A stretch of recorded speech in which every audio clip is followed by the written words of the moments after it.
এপিসোডের প্রথমে আমরা দেখতে পাই একটা বড় সড়ো বিল্ডিং, যে বিল্ডিং এর ছাদে শিনচ্যানের বাবা আর শিনচ্যান বেসবল প্র্যাকটিস করছিল। আর আমরা এটা জানতে পারি যে এই ওয়ার্ল্ডে শিনচ্যানের ম্যানেজার হচ্ছে হিরোশি, অর্থাৎ তার বাবা। নেক্সট সিনে আমরা দেখতে পাই যে শিনচ্যান একটা বড় সড়ো ক্লায়েন্টের সাথে কথা বলার জন্য একটা মিটিং এ যাচ্ছে।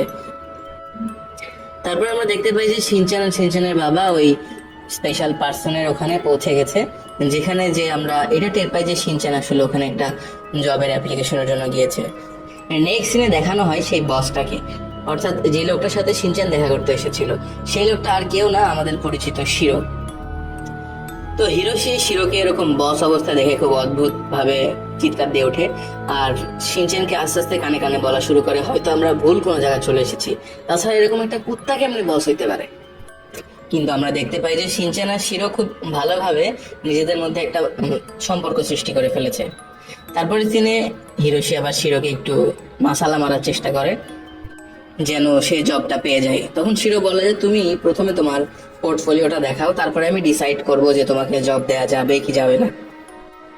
হিরোশির পোর্টফোলিও দেখার পরে শিরো মনে মনে বলে যে আমার মনে হয় না যে তুমি আসলে কোনো কাজে লাগবে।